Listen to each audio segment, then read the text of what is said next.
La variante du coronavirus Omicron pourrait être le candidat le plus susceptible pour remplacer la variante Delta hautement contagieuse. C'est ce qu'a déclaré le 30 novembre le directeur de l'Institut des maladies transmissibles d'Afrique du Sud. La découverte d'Omicron a déclenché une alarme mondiale, les pays limitant les voyages en provenance d'Afrique australe de peur qu'il ne se propage rapidement, même dans les populations vaccinées, et l'Organisation mondiale de la santé affirmant qu'il comporte un risque élevé de poussée d'infection.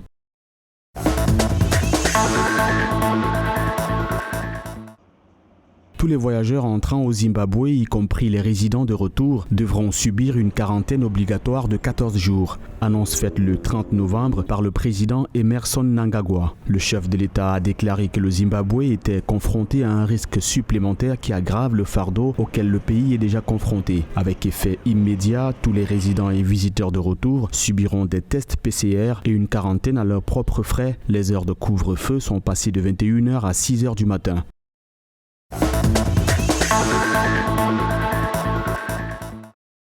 Au Cameroun, un des pays d'Afrique subsaharienne les plus touchés par le Covid-19 avec plus de 107 000 cas de contamination, les idées reçues et la désinformation sur les réseaux sociaux freinent la campagne vaccinale. Seuls 4,1% de la population âgée de plus de 18 ans est vaccinée depuis que les premières doses ont été administrées il y a 7 mois, selon le ministère de la Santé, très loin de l'objectif affiché de 40% à 5 semaines de la Coupe d'Afrique des Nations prévue dans le pays. Face à la réticence des Camerounais, le gouvernement a lancé une double campagne de vaccination, une de 5 jours du 17 au 21 novembre ciblant toute la population et une autre d'un mois du 10 novembre au 10 décembre à l'intention des fonctionnaires.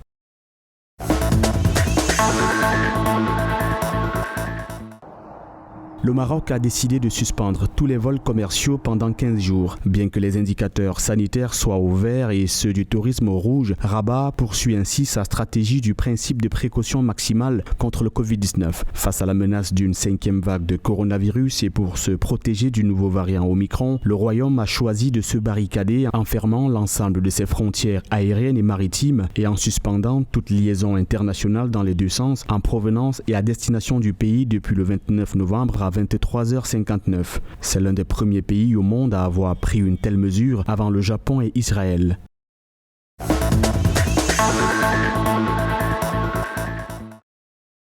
En Afrique, la majorité des soignants ne sont pas vaccinés contre le Covid-19. Seul un professionnel de la santé sur 4 est entièrement vacciné contre la pandémie selon l'Organisation mondiale de la santé, OMS. À titre de comparaison, une récente étude mondiale portant sur 22 pays, principalement à revenus élevés, montre que plus de 80% de leur personnel de santé sont entièrement vaccinés. Cette situation laisse sans protection l'essentiel du personnel en première ligne contre la pandémie, ajoute le Bureau régional pour l'Afrique de l'OMS. Or, poursuit-il, il est primordial que les travailleurs de la santé bénéficient d'une forte couverture vaccinale, non seulement pour leur propre protection, mais aussi pour la protection de leurs patients.